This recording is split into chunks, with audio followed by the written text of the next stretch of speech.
Na kak način bi opisal nek zdrav odnos nekoga recimo v 20 letih,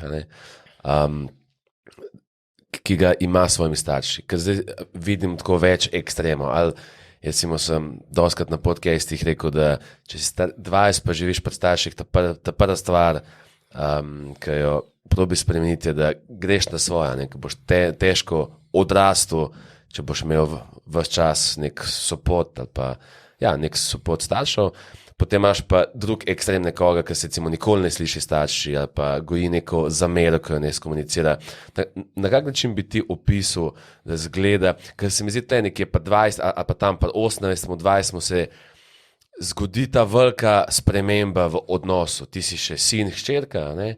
In potem je neka točka, ki se mora to evolvati na nek next level. Ne? In se mi zdi, da smo dosti zmedeni, kako ta next level zgleda.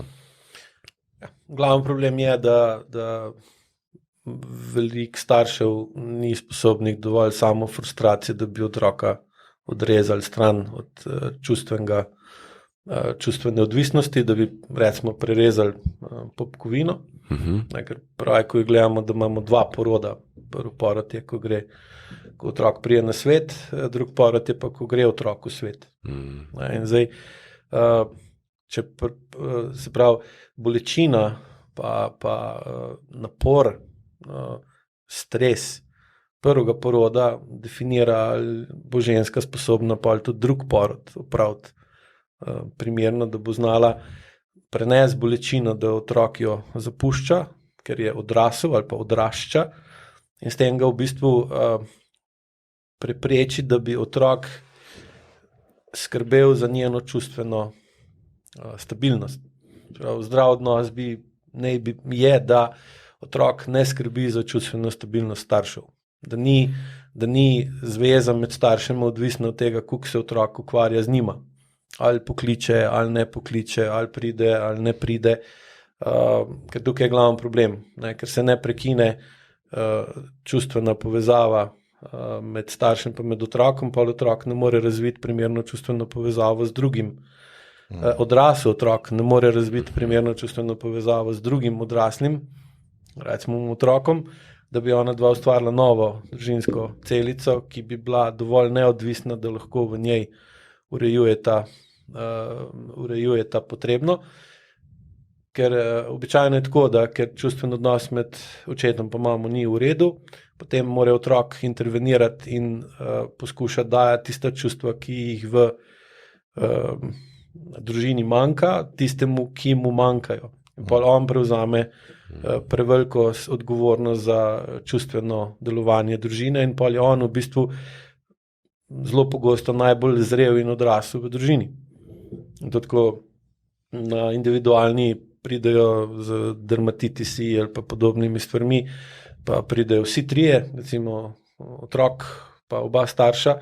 Zelo pogosto vidiš, da je v bistvu starš tisti, ki jih drži skupaj. To je pa za otroka čisto prevelika obremenitev. A kaj drži skupaj? Družino. Aha, Starš ali otrok? Otrok. Starša, ja. Da otrok drži skupaj starša. Aha, ker rekel si starš. Otrok drži skupaj starša in to je za otroka prevelika obremenitev, ki ga moti, ovira, ogroža ali omejuje, kar mu povzroča jezo, s katero bi to ali pa jo mora uporabiti za to, da dovolj dobro vpliva na odnos med staršema. In zaradi tega to jezo pol poskuša izražati na drugačen način od tiste ta prave, ki bi mogel jih povedati, to tako nista dovolj čustveno zrela, niti čustveno učinkovita, da sploh otroka masta. In pa otrok zaradi tega mora igrati vlogo ali mediatorja ali pa zrele osebe, ker pa ponovadi poslušaš, da je že pri 7 šel položnice plačevati na pošto, ali pa v bistvu, da je zelo zgodaj se naučil, ne vem, kuhati, ali pa biti zelo odgovoren, ali pa grejo drug ekstrem, da so zelo nerazviti, neodgovorni, ali pa da imajo težave z odraščanjem zaradi tega, ker v bistvu začutijo, da starša potrebujeta nekoga, v katerega usmerjata konstantno pozornost, zaradi tega, da se ne rabita ukvarjati en z drugim ali pa s svojimi z odnosom do svojih staršev. Ne? In pol je tak otrok preobremenjen in to se pol kaže na različnih kroničnih boleznih, ki so spet posledica, da more določena čustva, ki jih niti ne bi smel imeti, če bi bil odnos med staršema v redu, izražati na tak način, da drži stvari skupaj. Kar pomeni, glavni problem je, če mora otrok s svojim vedenjem se obnašati prezrelo ali pa na določen način, ki je nenaraven, zato da obdrži družino v funkciji. Ker pač to je njegov interes. Ne? In zdaj, v takem primeru pa pride do tega, da ne sme izražati svoje čustva avtentično, zaradi tega, da ne žrtvuje odnosa.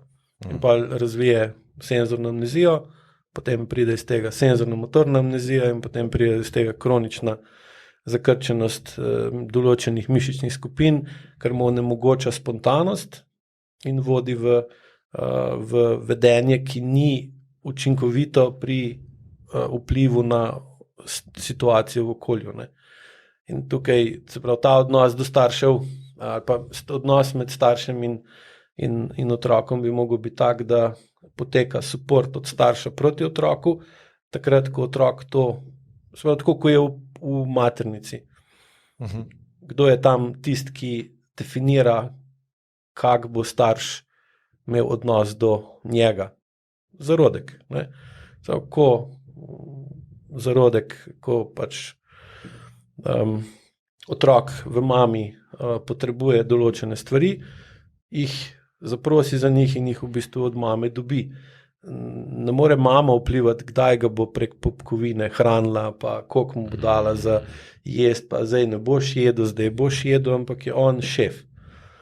In zdaj, ko otrok pride ven, bi moglo biti podobno, da ko otrok potrebuje nekaj, mu to okolje, v katerem živi, mama in ostali, nudi takrat, ko rabi, kako rabi in koliko rabi.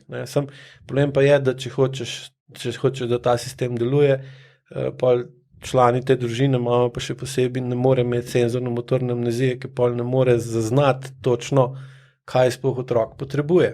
In pa grejo na ziher. In pa ali dobivajo nečesa premalo, ali pa preveč.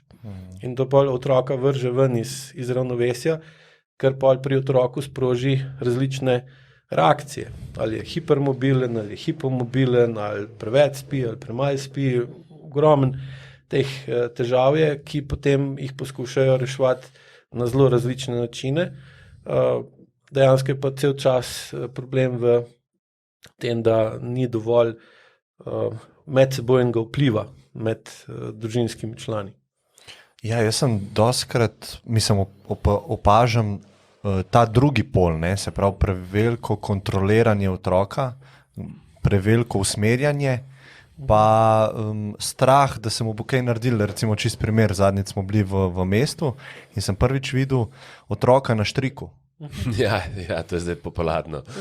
Nisem mogel verjeti, res nisem mogel verjeti. Jaz sem to recimo videl v Angliji že na 6-7 let. Ja, jaz v Ameriki, je že to bilo. To je bilo že prej. To je zdaj prišlo v Slovenijo. Ampak da tisti, ki ne vejo, kako to izgleda, to je v bistvu tak nahrbtniček, ki ga ima otrok gor in štrikec je pa odzadi, ki ga mama drži. Na povodcu praktično. Na povodcu, je otrok in ne more padati. Ne. Kaj pa mama imela v drugi roki?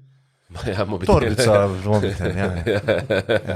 In to je, ne, ta, recimo zdaj, ko sem se pelil sem se na avtocesti pelil z enim človekom v avtu, po prehitevalnem pasu, koliko je šel, 135, 138 in je skozi tako delo.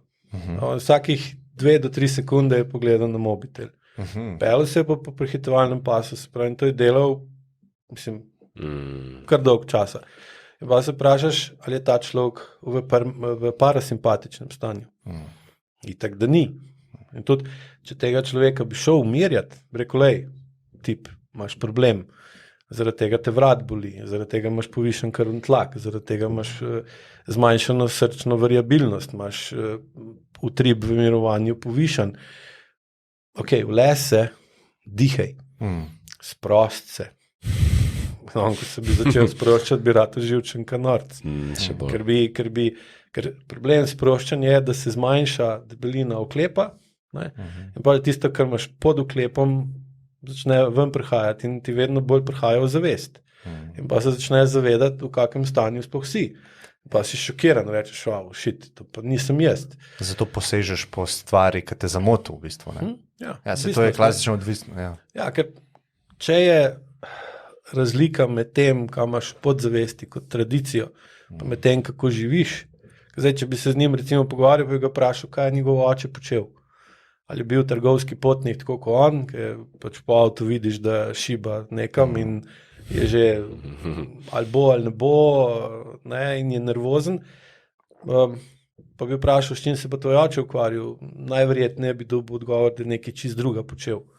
Kar pomeni, da je sin po podzavest, se pravi, dedovanju podzavestnih vzorcev, ne, skozi vzgojo, ki dobimo pač od staršev, je sicer dobil neke prednaložene programe, da bi mu omogočali biti dober, da so dobri v tistem, kar so njegovi predniki počeli, on se je pa zdaj odločil za drugačno življenjsko pot in je pol v bistvu mora razviti, da je nivo, na kateri ima zavest, pa o čem zavestno razmišlja, dosti drugačno od tega, kakšno ima podzavesten, recimo, delovanje podzavesti in zdaj večja, kot ta razlika, večje je notranje delovanje tretjega Newtonovega zakona.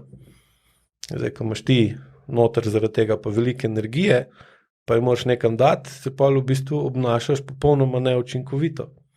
In pa je tudi zaradi te notranje napetosti, recimo ženska ne more čutiti, kaj dejansko se v otroku dogaja in pa poskuša uganiti. Ali pa postane njegov menedžer, ne mati, ampak da z njim, zdaj bomo pa to, pa bomo to, pa bomo to, pa bomo to. In pa tak otrok je jasno, da ne shodi tako, kot bilo treba, da ima težave, da to ne sme jesti, ali pa uno ne sme jesti. Mislim, ogromen težave in zmeri večje so. Pa jasno, da tudi se preseli na vrtce, pa pol na šole. In pa jaz poznam ljudi kasneje, že čist v 30. letu, mama konstantno podzavestno bedi nad njo, nad njim in tudi te ljudje so mi povedali, da imajo občutek tudi na zabavi, ko ni mame, a bi to mama odobravala, a to mama ne bi odobravala, te akcije, in si v bistvu ujetnik tega generala, diktatorja, ne, v svoji glavi. Dejansko ga uporabljajo za izgovor. Za izgovor, da ne grejo samostojno naprej. Absolutno. Ker je lažje. Seveda. Ja. Znano je. Prvi Newtonov zakon je vedno lažji za uporabo kot tretji. Če češ pa nekaj res spremeniti, ker pa nekdo, ki ima kronične težave, bi moral, pa tretjega ne boš uporabil, ker ga ne znaš, ali pa si že telo tako spremenil, recimo z grizenjem nohtov, da ne moreš to narediti, ker enostavno fizičnost ne gre, ali pa te kolk boli, ali pa te križ boli. Zdaj, če boš nekom rekel, ki ga skozi hrbet boli, da mi pomagi avto porint. Bo rekel, ne morem, nisem dosti močen. Izgovor. Ja. Ne, mislim, je razlog. Razlog, ampak ne rešuješ. Ja. Tako, in pol je dejansko podzavestno poskrbel za to, da je nemočen, da se ne more postaviti pa reči, sorry, to ne morem. In pa ta breme, ki ga nosi, zgodovine ali pa česarkoli druga, ima skozi na grbi in pa je logično, da ga začnejo kolena matrati, ker je preobremenjen, tudi ko spi. In pa ko spi, diha prehiter, ima recimo 15 ali pa 20 dihov na minuto pri spanju, kar je absolutno nesmiselno. In pa ko se vprašaš, zakaj rab toliko zraka, če spi? Zato, ker ni sproščen. Čeprav je v nezavesti, če gledaš realno. Ne? In ima mišice napete, čeprav je nepotrebno, da ima napete, ker spi. In pa recimo pride do prevelike porabe kisika, sprav se hitrost zraka v vdihu poviša, hkrati ima recimo trebušno mišico kronično zakrčeno tudi, ko spi, kar pomeni, da ne more globoko dihati, da so vdihi kratki pa hitri, zraven se mu pa delno zmehčajo recimo strukture okrog v grlu, ne, ali pa v spodnjem delu glave, in pa pride previsoka hitrost zraka, pa premehko tkivo in pride do Smrčanje. vibracije. In pa smrčanje, če gledate kot vibracije, kot smrčanje, je pa kaj? Pasivna agresija, ker jeziš tistega, ki spi zraven tebe, on ti pa nič ne more. Ti si nezavesten v bistvu, ne? Ti si... Ja, nič nisem kriv. Ja, nič nisem. Dejansko ga pa skozi provociraš. Ja. In pa je on, in pa točno, ko recimo delam strankam, ki imajo težave s takim konkretnim smrčanjem, ne, prav, ko si začnejo pisati stvari, prav vidijo recimo, da če je bila, ne vem, primer, žena tisti dan bolj taka šarf, da se je razjezila kaj na njega, ali pa da sta šla jezna spat, ne, tisti dan smrči, ka s to Bogom, sem da ji vrne. Nekaj tako uživo, se ji pa ne upa po 3. Newtonovem zakonu upreti ali pa reči, lej, tako pa tako pa tako, ker v bistvu tega v svoji družini, med svojim očetom, med svojo mamo ni videl, ali je pa videl, da sta to uporabljala na neprimeren način. Da je znoril, ona je kričala, otrok je to gledal in rekel, ok, to je 3. Newtonov, cool, jaz to ne bom delal.